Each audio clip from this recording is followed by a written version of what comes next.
అందరికీ నమస్కారం. శ్రీ అపరాజిత వంటిల్లు స్వాగతం. నేను మీ భవాని.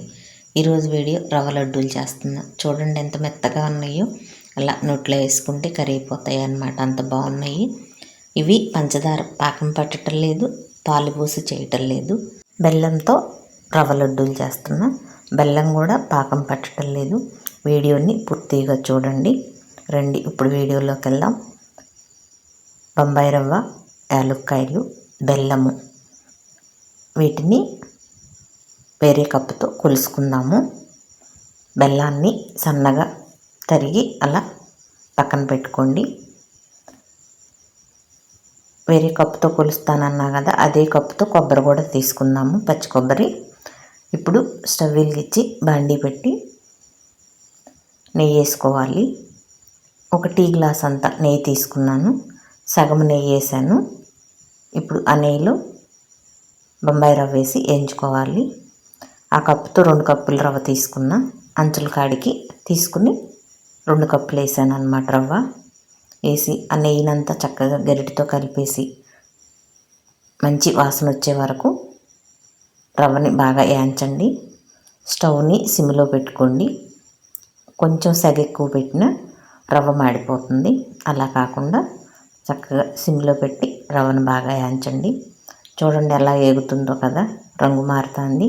ఇప్పుడు 8 నిమిషాల దాకా వేయించాను. ఇక్కడ చెప్పా కదా, కొబ్బరి కూడా 1 కప్పు తీసుకుందామని. రవ్వ ఏ కప్పుతో తీసుకున్నాను అదే కప్పుతో 1 కప్పు పచ్చి కొబ్బరి అలా మిక్సీ పట్టుకోవాలి మెత్తగా. ఇప్పుడు ఆ కొబ్బరి కూడా వేసి చక్కగా కలపండి. రవ్వ అంతా కలిసేటట్టు కలిపి ఇప్పుడు ఇందాక అట్టి పెట్టా కదా నెయ్యి, ఆ నెయ్యి కూడా వేసి మంచి వాసన వచ్చే వరకు వేయించుకోండి. మొత్తం 17 నిమిషాలు టైం పట్టింది రవ్వ వేగటానికి నాకు. మీరు కూడా 1 నిమిషం ఎక్కువ అవని తక్కువ అవని రవ్వను మాత్రం చక్కగా మంచి వాసన వచ్చే వరకు వేయించుకోండి. ఎందుకంటే మనం పెట్టే సెగను బట్టి 1 నిమిషం అటు ఇటు అవుతుంది కదా, అలా అందుకని చెప్తున్నా. చక్కగా వేయించండి. చూడండి ఎలా వేగిందో. రవ్వ చూడండి ఎలా అంటే తేలిగ్గా పడిపోతుంది. అలా ఏగితే పడుతుంది అన్నమాట, లేకపోతే ముందెత్తున శుద్ధల్లే ఉంటుంది. ఇప్పుడు రవ్వ చక్కగా వేగింది. దాన్ని స్టవ్ కట్టేసేసాను. కట్టేసి ఒక 2 నిమిషాలు రవ్వని అలా కలుపుతూ ఉండండి. వేడి తగ్గుద్ది అన్నమాట. లేదా వేరే ప్లేట్లోకి తీసుకోండి. నేనైతే ఆ బాండీలోనే అట్టుపెట్టి అట్ట కలిపినాక ఒక 5 నిమిషాలు ఆరనిద్దాము. 5 నిమిషాల తర్వాత ఇలా జారు తీసుకుని యాలక్కాయలు వేయండి ముందు, తర్వాత బెల్లం వేయండి, తర్వాత సగం రవ్వ వేసుకోండి. ఇప్పుడు ఇక్కడ బెల్లం కూడా అదే కప్పుతో తీసుకుంటున్నా, కాకపోతే నేను కప్పు నిండా తీసుకున్నాను. అది తీయగా ఉంటుంది. మీకు తీపి వద్దు అనుకుంటే అంచుల కాడికే తీసుకోండి. రవ్వ ఎలా తీసుకున్నారో బెల్లం కూడా అంతే తీసుకోండి. అది కొంచెం తక్కువ ఉంటుంది అన్నమాట. నేను వేసింది ఎక్కువ అన్నమాట. అది మీకు నచ్చిన విధంగా తీపేసుకోండి. ఇప్పుడు జార్లో రవ్వ వేసి ఇలా మిక్సీ పట్టుకోండి. మిక్సీ పట్టినాక ఇలా ఒక ప్లేట్లోకి తీసుకోండి. దీన్ని రవ్వని తీసుకుని మళ్ళీ ఉండా రవ్వను కూడా అలానే మిక్సీ పట్టుకోవాలి. జార్లో మళ్ళీ యాలక్కాయలు వేసి బెల్లం వేసి ఉండా రవ్వ వేసి మిక్సీ పట్టండి.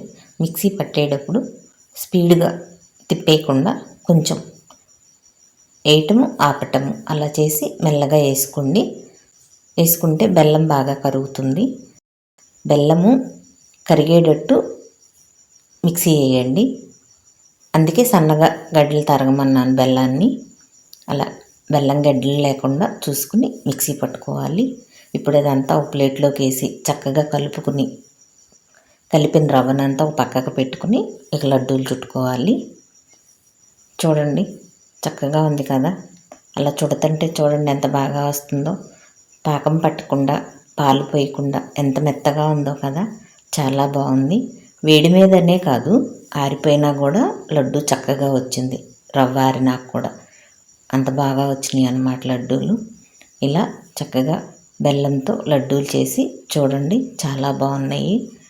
ఏమన్నా మీరు చిన్న చిన్న పార్టీలు చేసుకున్న, పుట్టినరోజైనా పెళ్లి రోజైనా ఏ సందర్భమైనా పండగలైనా తక్కువ టైంలో ఏమన్నా చేసుకోవాలనుకుంటే ఇలా చక్కగా లడ్డూలు చేసేసుకోవచ్చు. చాలా బాగుంటాయి. చేసి చూడండి.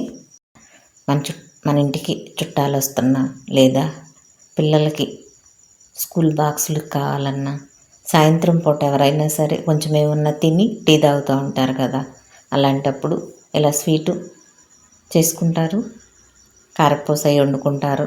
అలాంటప్పుడు ఇలా సాయంత్రం పూట ఏమన్నా తినడానికి కూడా ఇలా చేసి పెట్టుకోవచ్చు. లడ్డూలు చాలా బాగుంటాయి. బెల్లంతో చేసి చూడండి. ఇలా ఎంత మెత్తగా ఉన్నాయో కదా, చాలా బాగున్నాయి. ఇక్కడ మీరు లడ్డూలు చుట్టేటప్పుడు జీడిపప్పు అయినా బాదం పప్పు అయినా వాటిని లడ్డూలతో పాటే చుట్టేసుకోవచ్చు. ఇక్కడ నేను కట్ చేసి పెట్టా కానీ ఈ కరెంటు వస్తూ పోతూ ఉంటే దాని మూలాన మర్చిపోయాను అనమాట. అందుకని సగం లడ్డూలు చుట్టినాక గుర్తుకొచ్చింది. సరే సగం చుట్టా కదా అని ఇక నేను పెట్టలేదు. లేదా మీరు మొత్తం రవ్వలో పోసేసి కలిపేసుకునైనా లడ్డూలు చుట్టుకోవచ్చు. మీకు నచ్చిన విధంగా లడ్డు చుట్టుకోండి. ఒకసారి నేనైతే ఇలా పైన పెట్టేశాను. చూడండి ఎంత బాగున్నాయో. అంతే రుచిగా కూడా ఉన్నాయి. చక్కగా ఇవి 20 రోజులు నిల్వ ఉంటాయి. ఎందుకంటే మనం పాలు పోయలేదు, పాకం పట్టలేదు, చక్కగా బెల్లంతో చేసాము. చాలా బాగుంటాయి అన్నమాట. ఇంతకుముందు ఒక వీడియో ఉంది మన ఛానల్లో, చూడండి. అది పాకం పట్టి చేశాను. అది 10 రోజుల పైన ఉన్నాయి ఆ లడ్డూలు. ఇంకా ఈ లడ్డూలు 20 రోజుల దాకా ఉంటాయి అన్నమాట. ఇలా మీరు కూడా చేసి చూడండి. చూడండి లడ్డూలు ఎంత బాగున్నాయో కదా, మెత్తగా ఉన్నాయి. అలా నోట్లో వేసుకుంటే కరిగిపోతున్నాయి, అంత బాగున్నాయి అన్నమాట.